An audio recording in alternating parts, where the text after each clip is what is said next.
But that was the freedom that he gave me, knowing, I guess, how I work, the way I approach the job, and why in the world would I want to change that?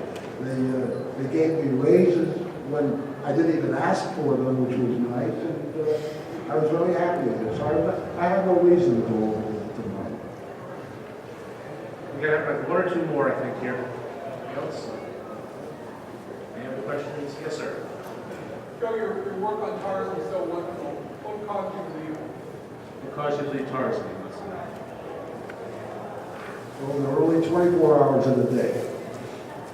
And there was just not enough time for me to do everything that at that time I was editing about 10 books, including doing, I don't know, must have been about at least 8 to 10 covers a week.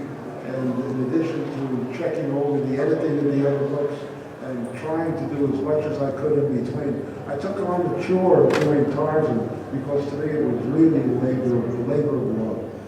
Reading that strip when it was in the New York Mirror every Sunday, full page, is one of the reasons that I started doing the stuff that I did. So getting the opportunity to do that Tarzan all over again was really meaningful to me. However, because of exigencies of time, I was only able to perhaps do half a dozen or 8 issues of the book, and at that point I was forced to just do the layouts, which I did on 8.5 by 11 typewriter paper, sent them to different artists, Filipino artists, wonderful artists, and continued doing it in that manner, and that's why I had to step away. Someone a couple of years ago calculated who the most prolific cover artists are in the history of comics. And Joe is, I think, the 3rd most prolific in terms of numbers of covers ever done. It's a staggering number. Anybody want to guess who the other? No. The top 5 were, and I may have the order off a little bit on this.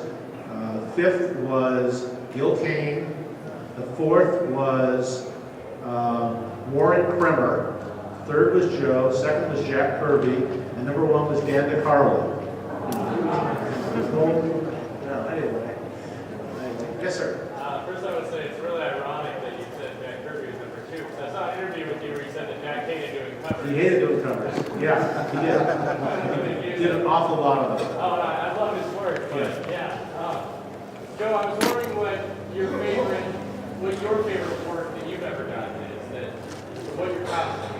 Well, I've been asked that question several times, and in actuality, the work that's on my table is my favorite, because I have a tendency, in order to be able to do what I do, I find that I have to concentrate totally and completely and devote myself to the work I'm doing.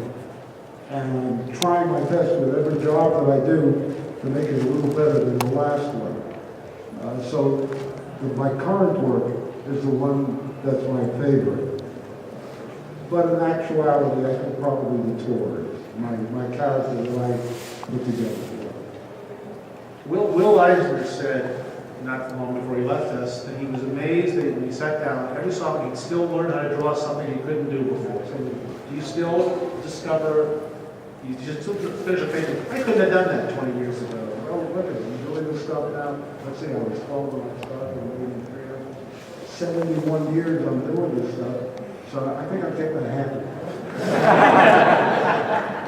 Is there some project you still want to do, one big major project you haven't had the chance to? Something? Not that I have in mind right now, but I'm available. Is it still fun? You still love it as much as you ever did? What kind of hours do you work on? I'm at work 7 days a week. I get down to my office, and Adam and Andy can verify it because they're at the school at the same time. I'm there at no later than 8:30 in the morning. I don't leave before 5:30. That's from Monday to Friday. Saturday is a half day, from 8 to 12. Sunday is 6. So in the course of a week, you'll spend how many hours drawing? But it's stuff that I enjoy doing. I enjoy doing it more today than I do. Do you have the TV on when you work? No, but I do have music. Music, yeah, music. What kind of music do you listen to? Pop and almost anything. It really depends on what I'm looking for. The music kind of helps me put myself into the kind of mood that I'm looking for when I'm doing a particular subject. Do you ever, like drawing, you go, oh, it must be about 2 o'clock now, you get the clock, it's 5. You ever lose track of time? Oh, yeah. That's the greatest time. When an artist, and I think it's true of most artists, when you can put yourself into a setting or a feeling where you're really flying, your feet are almost off the ground, stuff is really clicking, it's really coming together, then you don't know what time it is or what day it is for that matter. It's a terrific feeling. Well, that's a wonderful way to end this thing. I would like you to join me in thanking Adam Kubert, ladies and gentlemen.